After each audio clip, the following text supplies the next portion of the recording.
Eh bien salut tout le monde, ici Ada, j'espère que vous allez bien. Bienvenue aujourd'hui pour une nouvelle vidéo dans laquelle je vais vous présenter les meilleures souris selon moi pour l'année 2025. Je sors cette vidéo en fin d'année 2024 exprès pour que vous l'ayez pour le Black Friday et pour Noël. Mais comme pour les claviers, je fais ce top 10 en fin d'année pour qu'il soit totalement d'actualité pour l'année 2025 qui arrive. Au niveau des références du jour, j'en aurai 7 à vous présenter. J'en ai même 3 bonus en réalité. Parmi les 7, il y en a 2 uniquement qui m'ont été prêtés. Tout le reste, je les ai achetés. Et quand je vous dis du prêt, c'est qu'après la vidéo, elles repartent directement. Je vais pas les garder. Donc comme pour les claviers, je vous demande de jouer le jeu. Si vous voulez que les vidéos indépendantes comme celle-ci continuent, pensez à laisser un énorme pouce bleu, pensez à vous abonner en activant la cloche, c'est la chaîne secondaire, je vous le rappelle, donc pensez à le faire si c'est toujours pas fait. Et dans les commentaires, déjà faites le petit commentaire du référencement, mais vous pouvez aussi me dire quelle souris vous avez. Si vous avez l'une des souris de cette vidéo, n'hésitez pas à me donner votre avis. Et si vous avez d'autres souris à recommander, n'hésitez pas à le faire, les commentaires sont là pour ça. Donc tout ce que j'ai à vous dire pour aller à l'essentiel, c'est que toutes les références seront disponibles en description. Ah oui, et pour certaines souris de cette sélection, vous avez aussi un petit code promo, je vous en reparlerai un peu après. Bon, pour cette sélection, je vais vous les présenter une par une. La première souris, c'est celle-ci, la VXE R1 Pro. La R1 Pro, je vous en ai parlé maintes et maintes fois sur ma chaîne principale notamment. Et là, vous la voyez enfin. Donc ça ressemble à ça ressemble beaucoup à une G Pro X Superlight. Donc niveau du look, c'est assez standard, j'ai envie de vous dire. Sur le dessous, on a des petits patins, on a le bouton on-off et un bouton DPI. On va avoir nos 2 clics et la roulette juste ici, et 2 boutons sur le côté. Vous allez voir qu'en termes de look,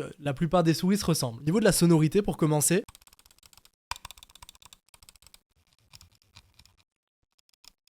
j'espère que ça s'entend, sinon je ferai les plans avec un autre micro. Bon, cette souris, elle est dans cette vidéo tout simplement parce que c'est la moins chère. C'est la moins chère du sens où je me dis, si vous êtes sur un top souris, c'est que vous vous intéressez vraiment à ce milieu et que du coup, vous cherchez une souris qui va cocher toutes les cases. Donc en souris la moins chère, je veux dire la souris la moins chère qui va cocher toutes les cases. Parce que bien sûr, vous pouvez trouver des souris à 10, 15, 20 euros, 30 euros. Ici, on est sur une souris qui est actuellement vendue à 45 euros. C'est parce que c'est le Black Friday. Je sors la vidéo au moment du Black Friday exprès. Si jamais c'est plus le Black Friday, elle est à 54 euros et vous avez mon code promo qui est IADA. Donc à ce prix-là, on a vraiment une souris qui est vraiment très intéressante. Avec pour commencer le capteur PixArt-PO 3395. Vous allez le voir à peu près sur toutes les souris celui-ci. C'est voilà, les PixArt, c'est vraiment ce qui se fait de mieux. Il y en a un nouveau qui est sorti, mais honnêtement, à part si vous êtes un robot ou un joueur qui joue 15 heures par jour, vous verrez pas la diff, je pense. 26 000 DPI, ça, je trouve que ça n'a plus trop de sens de vous les présenter, tout simplement parce que c'est énorme. De mon côté, je suis réglé à 800 DPI en gaming et 1600 hors gaming. Donc 26 000. Ça me fait une belle main. DPI ajustable, oui, du coup on l'a vu ça. Vitesse de suivi 650 IPS, c'est pareil, ça on va passer pour les autres. Parce que 650 c'est commun à toutes les souris ou presque. Accélération 50, accélération c'est pareil, c'est commun à presque tout. Taux de rafraîchissement, ça pourrait vous intéresser. Ce qui se fait de mieux actuellement, c'est 8000 Hz. Il y en a quelques-unes dans cette vidéo qui sont 8000 Hz. Honnêtement, pour avoir comparé 8000 et 4000 depuis un mois, je sens pas une grande différence, mis à part l'autonomie qui file plus vite. Ça c'est peut-être parce que je suis pas un joueur pro, mais en attendant, je joue quand même pas mal, notamment à Black Ops 6 en ce moment, et croyez-moi que 4000 Hz c'est amplement suffisant. Je pense pas que le taux de rafraîchissement, donc 8000 Hz, ce qui se fait de mieux, doit être le premier facteur de votre achat. Enfin, sur une souris, ça s'achète surtout au feeling et à l'ergonomie. En attendant, je vous la présente quand même complètement. Et d'ailleurs, pour ça, je vais la reprendre en main. Donc sinon, c'est une souris sans fil qui va arriver avec un petit câble USB-C tressé et son petit dongle qui permet d'avoir les 4000 Hz. Donc ça, les amis, c'est pour la présentation générale de cette petite VXE R1 Pro. Clairement, pour 50 euros, on fait pas mieux. Genre vraiment, on fait vraiment pas mieux. C'est dans cette gamme de prix, c'est la meilleure souris selon moi. Niveau ergonomie en elle-même, alors je vous la montre un petit peu dans tous les angles, que vous la voyez, que vous puissiez comparer aussi au fur et à mesure de la vidéo avec les autres souris. On va dire qu'elle a une ergonomie vraiment très simple. Elle ressemble un petit peu à la G Pro X Superlight. Alors moi j'ai la V1, donc il y a quand même quelques différences, mais ça ressemble quand même beaucoup. Bon, au niveau du revêtement, tout ça, c'est ça. Franchement, pour son prix, c'est très bien. Et pour ce qui est de la prise en main, j'ai une main qui fait, je l'ai mesuré pour cette vidéo, 17,5 cm. La prise en main est ok, c'est pas ma prise en main préférée de cette vidéo, mais voilà, comme ça un petit peu, que vous voyez un petit peu. On va dire que pour une main standard, voilà, elle ira à peu près à tout le monde cette souris, mais c'est pas la plus poussée en termes d'ergonomie. En tout cas, pour environ 50 euros, c'est un super premier produit pour cette vidéo. Et d'ailleurs, j'ai une petite alternative en fin de vidéo si vous voulez une autre souris pour voir un peu ce que ça donne. On continue la sélection, cette fois-ci avec la Pulsar X2H. Je pense que vous en avez entendu parler. VXE, c'est un petit peu plus niche, VXE ATK, voilà, c'est moins connu. Pulsar commence quand même à se faire un vrai nom. C'est pas pour rien. Franchement, cette souris, c'est un banger absolu, je l'adore. Alors, elle est juste ici, que vous voyez un petit peu à quoi ça ressemble. Donc, niveau du look, comme ça, si on s'y intéresse pas trop, on peut se dire ouais, c'est la même chose plus ou moins. Ça ressemble un petit peu, mais ça reste un peu différent. Je vous ai pas précisé le poids pour la VXE, il est exactement de 48 grammes. La Pulsar est légèrement plus lourde, 54 grammes pour être précis. Donc celle-ci, concrètement, ce qui va changer, alors regardez sur le dessous, vous avez de nouveau le bouton DPI, vous avez le on-off, bien sûr c'est une souris sans fil, c'est une souris en USB-C, c'est une souris, alors là c'est celui de la X2V2, mais voilà, c'est le câble il ressemble à ça, bon, il est couleur noire pour la souris noire et de couleur blanche pour la souris blanche. Vous avez le petit dongle ici qui vient avec, et sinon, bah, ce qui va vraiment changer celle-ci, c'est son ergonomie. Je vous fais déjà écouter les clics comme tout à l'heure. Alors celle-ci, je préfère. Si déjà je dois comparer avec la VXE, je préfère, je trouve que l'ergonomie est meilleure. J'ai une meilleure prise en main avec celle-ci. En fait, regardez sur l'arrière, elle est vraiment bombée. Là, ça se voit très bien. Je vous les compare aussi, que vous voyez ça un petit peu. Voilà. La Pulsar est vraiment bombée sur l'arrière. C'est vraiment ce qui va changer ici. Alors on aime ou on n'aime pas, ça va vraiment rentrer ici dans le creux de la main. D'ailleurs, en parlant de la main et de la prise en main, là, franchement, elle est limite un tout petit peu trop grande pour moi. La Pulsar X2V2 qui va arriver juste après, pour moi, est un petit peu meilleure. En tout cas, c'est mon ressenti perso. Bon, sinon, les clics, les boutons sur le côté, la roulette, tout ça, moi, je kiffe. Vraiment, j'ai passé des super bonnes sessions gaming avec. La glisse est bonne, les patins sont bons. C'est difficile de faire plus complet en termes de souris. Après, elle a pas non plus les meilleurs specs techniques, on peut faire mieux. Vous allez voir ça après. Mais honnêtement, elle coche plus ou moins toutes les cases celle-ci, donc c'est déjà une très bonne souris. Alors, le capteur optique, c'est le même que tout à l'heure, le PixArt. Vous avez 26 000 dpi, je vous ai dit 800, c'est bien. Vitesse de suivi, c'est pareil. Accélération, c'est pareil. Le taux de rafraîchissement 4000 Hz via son petit dongle ici. Encore une fois, on peut faire mieux avec 8000 Hz. Mais honnêtement, mis à part si vous travaillez votre aim absolument tous les jours, ou si vous êtes un joueur pro ou un robot, je trouve, avis perso, peut-être que vous ne serez pas d'accord et dites-le moi en commentaire, qu'on voit pas une énorme diff entre 8000 et 4000 Hz. En tout cas, du coup, 4000, c'est pour moi très bien. Son poids, 54 grammes, c'est bien. La VXE est un petit peu plus légère. Si vous voulez plus léger, il y aura plus léger qui arrivera après. Donc vraiment bonne souris, sans fil, autonomie de 100 heures, voilà, c'est très bien. Franchement, c'est très bien. Et j'aime beaucoup, moi, les souris pleines. Celle-ci, j'en suis vraiment content. Niveau prix, je vous en ai pas parlé encore, elle est à 80 € pendant le Black Friday, 110 € prix fort, mais je la vois presque jamais au prix fort. 110 €, j'aurais tendance à vous dire que c'est trop cher. 80 €, c'est très bien. Après, ça, c'est vraiment les offres Black Friday en ce moment. Celle-ci, vous l'aurez plutôt autour des 90 € de manière générale. Et vous avez aussi mon code promo qui est Yada sur le site. Ils me l'ont pas envoyé, je l'ai bien payé, mais profitez de mon code promo, c'est cadeau. Faut savoir aussi que pour ces souris, il existe des versions mini. Donc, si vous avez des petites mains, vous pouvez peut-être vous intéresser à la version mini. Vous avez tous les liens en description de toute façon. Maintenant, la même image, on se retrouve de nouveau sur du Pulsar, mais avec la X2V2. Bon, celle-ci, tout le monde connaît son nom. Honnêtement, si vous vous intéressez un minimum aux souris, vous connaissez son nom, vous l'avez déjà entendu. La X2V2, elle est juste ici. Il faut savoir que j'ai toutes les souris juste en face de moi, donc ça fait du monde. Donc, voici un petit peu à quoi elle ressemble, celle-ci. Je l'adore. Franchement, c'est l'un de mes coups de cœur de cette vidéo de très loin. Je vous fais les petits clics. Bon, c'est les mêmes. Je vais comparer avec la X2H, que vous voyez directement les deux. Donc là, comme ça, on voit pas la diff. Bon, la X2H, 2 boutons sur le côté. X2V2, c'est pareil. En dessous, c'est pareil. Ce qui va changer, en fait, c'est vraiment le côté bombé de la X2H. C'est léger, c'est assez subtil, mais ça se ressent dans la paume de main. Je suis même pas sûr que vous le voyez à la caméra, mais du coup, je vais vous l'expliquer. La X2H, quand je l'ai dans la main, j'ai vraiment ce côté bombé qui revient ici assez fortement. Là où la X2V2, c'est moins présent, c'est moins prononcé. Donc de mon côté, avec ma main, qui est pas forcément parmi les plus grandes, je suis plus à l'aise avec la X2V2. J'aurais tendance à vous dire que si vous avez une main un peu plus grande, pourquoi pas prendre la X2H. Après, honnêtement, je peux jouer avec les deux de mon côté, donc ça me gêne pas spécialement, mais j'essaye de vous expliquer les différences. Donc pour moi, c'est deux excellentes souris. Avis perso, j'ai préféré la X2V2, mais je pense que c'est purement personnel. Parler du coup prix, on l'a à 90 € ici la X2V2, 110 € prix fort, voilà, c'est des prix qui sont très proches. Il existe plusieurs couleurs aussi, noir, blanc, rouge, vert, donc ça peut vous aider à choisir aussi. Sinon pour le reste, il y a 1 gramme de différence au niveau du poids, et c'est les mêmes technos à l'intérieur. Donc c'est deux souris très proches, donc on va passer. C'est des incontournables un petit peu en termes de souris gaming. Maintenant, en parlant d'incontournables, j'ai celle-ci. Alors je vais vous dire le nom en le lisant, la ATK Blazing Sky F1 Extreme. Ça, c'est un banger absolu. C'est un de mes coups de cœur. Je l'ai découvert pour cette vidéo, ça fait pas longtemps que je l'ai et que je la teste. Et franchement, elle est incroyable. La souris en elle-même, du coup, vous la voyez juste ici, comme ceci, comme ceci, comme ceci, et à l'arrière, c'est comme ceci. Vous l'avez vu, juste, elle n'a pas le bouton pour les DPI. J'aurais apprécié quand même avoir le bouton DPI, mais du coup, ça se règle sur le site. Après, les DPI, on les touche pas souvent, donc c'est pas non plus gênant. Tout ça, ça a été enlevé pour une seule et unique chose. Je sais pas comment ils ont fait. Cette souris pèse 38 grammes. Alors, on parle en grammes ici, mais honnêtement, quand j'ai les deux là dans ma paume de main, quand je suis en train de jouer, je sens la différence, mais directement. Donc, si vous cherchez du ultra léger, toutes les souris de cette vidéo sont ultra légères, mais si vous cherchez ce qui se fait de plus léger, ou presque, c'est celle-ci avec une coque pleine. Je crois que c'est la seule. Parce Parce que sinon, si vous voulez des autres souris, vous êtes un petit peu spoilé pour la suite, mais c'est des coques alvéolées comme ça qui sont vraiment faites pour minimiser le point maximum. Pour moi, c'est vraiment le point qui fait qu'on achète cette souris ou pas. Il n'y a pas que ça. Déjà, je vous fais écouter les petits clics.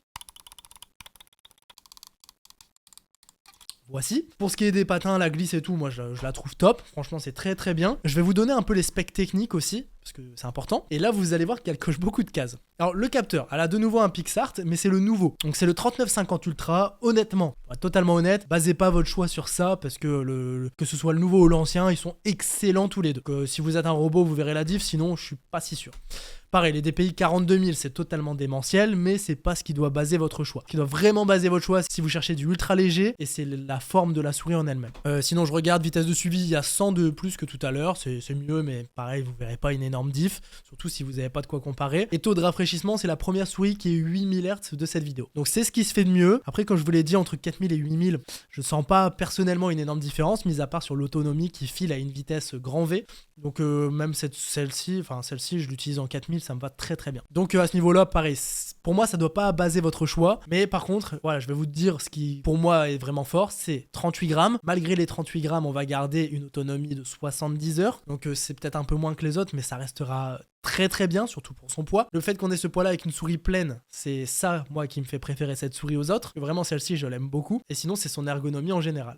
Alors, si vous avez une grande main, je pense que cette souris ne vous ira pas. Moi, je pense que c'est limite celle qui me correspond le mieux. Alors, j'ai eu quelques games de mise en place, on va dire ça comme ça, pour que je me fasse à la souris. Mais une fois que je m'y étais fait, vraiment, c'était un prolongement de ma main. C'est tellement léger, en fait, que c'est super appréciable. Et comme on n'a pas les alvéolés, je préfère les souris pleines, hein, je pense que vous le comprenez. Ça, j'ai vraiment adoré. Sinon, en différence un petit peu avec la X2V2, la X2H et tout, c'est qu'elle est bombée, mais un petit peu plus au niveau du centre. Regardez la X2H, c'est plutôt vers l'arrière, là où celle-ci, c'est plutôt en son centre. Moi, ça me dérange pas du tout, ça va vraiment bien épouser ma main. Les clics sont bien accessibles, on peut vraiment bien... Les clics sont accessibles, les boutons sur le côté sont vraiment accessibles.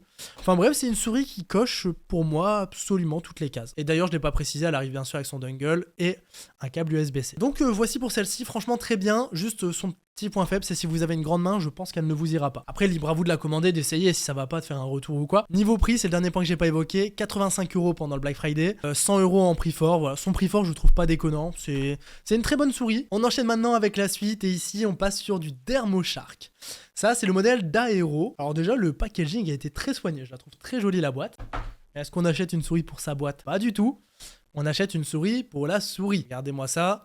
Alors celle-ci, en termes de look, visuellement, je trouve que c'est la plus belle. Maintenant, moi, j'aime pas trop les souris alvéolées. Alors je l'ai pris parce que pour moi, c'est un petit peu un incontournable, parce qu'elle a un petit peu tout ce qu'il faut. Donc si vous cherchez une souris qui a toutes les technos alvéolées à moins de 100 €, celle-ci en fait partie. Ça, c'est bien.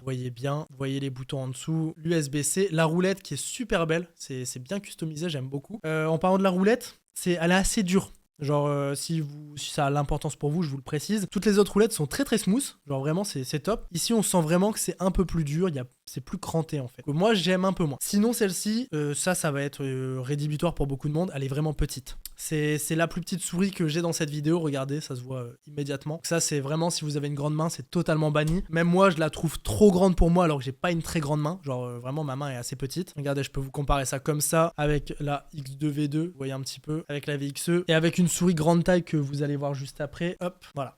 Donc là on se rend bien compte qu'elle est petite. Donc moi, niveau ergonomie, entre l'alvéolé que j'aime pas trop et la prise en main parce que elle est peut-être trop petite pour moi, j'aime un petit peu moins. Maintenant, cette souris, elle coche énormément de cases. Déjà, visuellement, elle est magnifique. Elle existe en rouge et en noir. Niveau prix, elle est à 90 €, 100 € hors Black Friday. Niveau des matériaux, c'est du magnésium. Ça, je l'ai pas précisé. C'est quali. Genre vraiment, c'est quali. Elle pèse 38 grammes exactement comme la ATK. Donc si vous cherchez du ultra léger, elle a malgré ça une autonomie de 50 heures. Donc c'est moins bien que la ATK, mais ça restera ok comparé à sinon le même capteur que pour les pulsars, même niveau de DPI du coup, vitesse de suivi, accélération, tout est pareil. Les clics, je vous ai pas fait, les petits clics. Un petit peu plus bruyant que les autres. Et puis voilà, dans l'ensemble, hein, c'est pas une mauvaise souris, mais c'est pas ma préférée de cette vidéo. Après, si vous cherchez de l'alvéolé, eh bien vous en avez une qui est vraiment très bonne, avec malgré tout le taux de rafraîchissement maximal de 8000 Hz pour ceux que ça intéresse. Bon, maintenant on enchaîne, avant-dernière souris de cette vidéo, alors j'en ai d'autres à vous présenter en bonus, entre guillemets. Mais là, vous avez celle-ci qui est un banger absolu, la Razer Viper V3 Pro. Alors celle-ci, les gars, c'est la première souris mainstream déjà de cette vidéo. Je sais pas si vous vous rendez compte à quel point le marché, comme pour les claviers, a énormément évolué. Et cette souris, je la kiffe. Alors attendez, elle est où? Elle est juste ici. Donc là, je vais vous la montrer déjà. C'est parmi ma sélection la plus grande souris de cette vidéo. Vous avez des gros boutons sur le côté, donc ça c'est appréciable. On va pas aller chercher pour appuyer dessus, donc moi j'ai trouvé ça très cool. Voilà, Power DPI en dessous. Les grands patins aussi qui sont appréciables, l'USB-C, le dongle qui va avec juste ici. Évidemment, elles arrivent toutes avec leur dongle, leur câble USB et tout. Sinon, pour cette souris Razer, alors au niveau des clics, le ressenti des clics, c'est ma préférée. Alors, je vais vous le faire écouter, mais c'est ma préférée en termes de feeling. Voilà, niveau des boutons, le feeling que j'ai, je le trouve très bon. Maintenant, cette souris, elle est grande, elle est sûrement trop grande pour moi. Malgré ça, l'ergonomie se passe assez bien. Franchement, j'ai un bon feeling. Genre, j'ai vraiment un bon feeling avec. Je pense qu'elle va plaire à énormément d'entre vous. Si vous avez une grande main, vous pouvez vraiment vous y intéresser parce que bah, ça devrait vous satisfaire. Sinon, niveau côté et tout, elle est pas bombée particulièrement différemment. Niveau bombée, c'est vraiment la Pulsar X2H que je trouve assez particulière. Parce qu'en fait, quand on la regarde, ça se voit pas. Mais quand on la prend en main, ça se sent direct. Là ici, bah, c'est une grosse souris, donc tout de suite on s'attend à avoir quelque chose d'assez imposant dans la main. Mais sinon c'est une très bonne souris. Et franchement Razer, bien joué à vous. Niveau prix, on l'a à 150 € sur Amazon, donc ça vous pouvez y aller. Je pense qu'au Black Friday elle va encore légèrement baisser. Ça arrive demain d'ailleurs pour information pour ceux qui voient la vidéo au moment de la sortie. Pour ce qui est des specs un petit peu techniques que vous voyez un petit peu, alors le capteur c'est un capteur retravaillé par Razer mais il est très bon, vous vous en doutez. Les DPI ça va très haut, vous vous en doutez. Vitesse de suivi, bah, c'est ce qui se fait de mieux dans cette vidéo avec la AT4 tout à l'heure, accélération normale, taux de rafraîchissement qui monte à 8000 Hz, la connexion sans fil c'est appréciable. Par contre au niveau du grip ça se fait... Par contre celle-ci du coup ce qui va vraiment changer, bah, c'est comme elle est imposante, la prise en main sera vraiment pas pareille. Là où une Pulsar on va vraiment pouvoir jouer en inclinant nos doigts comme ça, ou même toutes les autres souris que j'ai présentées avant, c'est galère, moi j'ai tendance vraiment à me mettre comme ceci. Et sinon autonomie 96 heures. Donc voici pour cette petite souris de chez Razer, franchement c'est l'une des meilleures de cette vidéo très clairement. Je vous dirai un petit peu mes préférences juste à la fin, ne vous inquiétez pas. La dernière souris de cette vidéo, avant les bonus, c'est celle-ci, la WL Mouse. C'est le modèle Beast X 8K Wireless. Un modèle qui existe dans plein de couleurs. Déjà, si ça peut vous plaire, elle existe en noir, en rouge, en violet, en argent, en blanc. Et il me semble qu'il y en a une autre, en jaune, en rose et en bleu. Vraiment, vous avez un choix multiple. Celle-ci, je m'arrête un peu au packaging parce qu'elle arrive, c'est la seule qui arrive avec une trousse de transport. Heureusement, parce qu'elle coûte super cher. Donc dans cette trousse, on a vraiment de quoi transporter la souris comme il faut. Dans les règles, on va dire ça. Donc ça, c'est un petit plus. Ensuite, elle arrive aussi avec plein de grips. Là, regardez, il y a plein de choses à l'intérieur. Donc au niveau packaging, c'est de loin la meilleure. Il y a tout ce qu'il faut. Ça, c'est cool. Au moins, on peut vraiment personnaliser la souris à notre sauce. La souris en elle-même, j'ai choisi couleur argent. Alors, c'est pas celle que je voulais. C'était pas ma préférée. Mais franchement, ça passe bien. C'est une souris en magnésium qui est... Alors vous vous dites, ouais, c'est la même que la Dermoshark. Pas vraiment, pas vraiment. Déjà, elle est plus imposante. Niveau des boutons pour le pouce sur le côté, je trouve ça mieux travaillé. Honnêtement, c'est pas mal. Voici cette souris, elle ressemble à ça. C'est vraiment du ultra léger, c'est fait pour ça. Niveau des clics, tout de suite, je vous les fais écouter. Alors, je pense que vous les entendez même pas. Ils ont un ressenti un peu différent, c'est pas le même feeling qu'avec les autres. Sinon, je vais tout de suite vous donner le prix déjà. 140 € pendant le Black Friday, c'est bien moins cher que d'habitude. Moi, je l'ai payé 170 € celle-ci, ça m'a fait mal. Je la trouve un peu trop cher payée pour être totalement honnête avec vous. Après, voilà, chacun fait ce qu'il veut. Maintenant, pour ce qui est des specs, voilà, tout ce qu'il faut, vous vous en doutez. Un super capteur, les DPI ajustables, la vitesse de suivi, on fait légèrement mieux, dans cette vidéo il y a eu légèrement mieux, mais dans l'ensemble c'est très bien, 8000 Hz également, et niveau du poids c'est du 39 grammes, donc le moins qu'on ait eu dans cette vidéo c'est 38, là 39, voilà, c'est très bien. Pour moi cette souris, elle est très bien, elle a deux défauts j'ai envie de dire. Le premier c'est le prix que je trouve trop cher, le second c'est l'autonomie qui est environ de 10 ou 11 heures. Donc là l'autonomie, alors en soi ça nous empêche pas de faire nos sessions, mais il suffit qu'on oublie de la charger une ou deux fois, et ça peut vite être un petit peu chiant. Du coup, moi je lui mets un petit red flag au niveau de l'autonomie. Quand je vois ses concurrentes au même poids qui ont beaucoup plus d'autonomie, je trouve ça dommage d'avoir une si petite batterie sur cette souris. Maintenant, pour ce qui est de la prise en main, de l'ergonomie, franchement, l'ergo, elle a été taffée. Genre vraiment, c'est à ce niveau-là, franchement, c'est bien. Elle se met bien en main. Les boutons sur le côté, je les trouve aussi très appréciables. Voilà, c'est une très bonne souris, évidemment. Je suis influencé par mon avis que j'aime pas trop les coques alvéolées. Ça, c'est les goûts et les couleurs, j'ai envie de vous dire. Mais moi, je suis pas trop fan. Après, c'est une top souris, c'est du top tier. Donc, si vous voulez une belle souris que vous voulez transporter, une souris qui change aussi, parce que visuellement, ça ressemble pas du tout aux autres. Une souris qui est très complète technologiquement parlant. Voilà. C'est le cas ici bien évidemment, mais on peut avoir des choses qui se ressemblent pour moins cher que ça. Par contre, ça vous pouvez pas l'avoir. Ça c'est son petit dongle. Et là, ils ont fait un petit effort. On aime ou on n'aime pas, je trouve ça sympa. Ça fait un petit peu la différence. Par contre, son point positif, c'est que oui, elle fait vraiment premium, ça se voit direct. Et au niveau du packaging, j'ai apprécié que ce soit aussi complet. Donc voilà les amis pour ce qui est de cette sélection de souris. Les petites souris bonus, pour ceux qui veulent d'autres marques, parce que bah évidemment, je peux pas toutes les présenter, mais chez Lamzou, ils font des bonnes souris. Par exemple, celle-ci, c'est une très bonne ref. Si vous voulez absolument acheter sur Amazon, mais que vous avez pas trop de budget, vous avez la Attack Shark X3. Je préfère la VXE-R1 Pro, mais voilà, la X3 elle est juste ici. Son avantage, c'est qu'elle est customisable à fond. Genre, vous avez plein de couleurs différentes, vous avez des stickers ou pas. Enfin, c'est sympa. Genre, vraiment, les petits grips en plus, c'est cool. C'est pas une mauvaise souris. C'est pas non plus la meilleure. Vous avez les Super Light de Logitech qui resteront malgré tout des incontournables. Alors, je possède la V1 de mon côté ici. Ah, c'est la toute première. Regardez, c'est même pas de l'USB-C. C'est pas une mauvaise souris en soi. Mais en soi, je préfère largement prendre une X2V2, une X2H, la F1 Extreme. Enfin, je préfère les souris que je vous ai mis dans cette vidéo. Mais après, si vous voulez voir du bon Logitech, vous avez la Super Light 2 qui existe. Et si vous avez des mains de géant, vous avez celle-ci, la Super Light de Dex, parce qu'elle est vraiment immense. Genre ici, elle est immense. Regardez comparé à la Razer qui est très grande. Donc si vous avez les mains de Bigfoot, je pense que celle-ci pourrait vous plaire. Je vous précise que celle-ci, je l'avais reçue gratuitement de la part de Logitech, qui m'avait rémunéré pour une vidéo sur les réseaux sociaux. Là, je vous la présente totalement indépendamment. Mais comparé aux autres souris de cette vidéo, celle-ci n'a pas été payée. Après, voilà, c'est pas une mauvaise souris, mais je la trouve beaucoup trop chère. À 170 €, c'est trop cher. Maintenant, si vous voulez du Logitech et qui se fait de mieux, plus ou moins, et que vous avez une grande main importante, bah celle-ci pourrait vraiment vous plaire. Donc voici les amis pour cette sélection. Je la conclurai en vous disant un petit peu mes petites préférences. Donc si vous n'avez pas trop de budget, la VXE-R1 Pro, il n'y a pas photo. À 50 € à peu près, même 45 en ce moment, c'est un banger. Donc ça, si vous n'avez pas trop de budget, elle a tout ce qu'il faut, là où il faut, pour pas trop cher. Maintenant, dans mes vraies préférences, alors les Pulsar, c'est de l'incontournable. Très clairement, genre vraiment j'ai adoré. C'est des super souris. J'ai une préférence pour la X2V2. C'est propre à moi, je pense, parce que c'est deux souris qui se ressemblent beaucoup. Mais voilà, les deux Pulsar, il n'y a pas de mauvais choix. Vous l'achetez, vous serez content, c'est presque sûr. Et les avantages des Pulsar, c'est qu'elles existent dans différentes tailles. Donc, si vous avez une grande ou une petite main, ça peut aussi jouer dans votre choix. Par rapport à moi, par rapport à ma morphologie, la F1 Extreme, je la trouve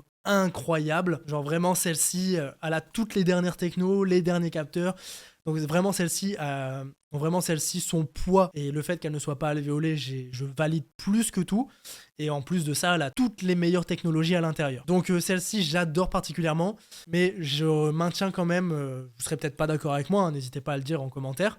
Je maintiens quand même que si vous avez une grande main, je pense qu'elle ne sera pas adaptée pour vous. Après voilà, une main qui fait mesurer votre main, j'ai mesuré du majeur jusqu'au poignet. Moi, ça fait environ 17,6, un truc comme ça. Voilà, si vous êtes plus ou moins proche de ça, ça vous ira. Et pour finir, gros coup de cœur aussi, je ne pensais pas, mais la V3 Pro de chez Razer, c'est un banger. Moi, celle-ci, j'ai surkiffé.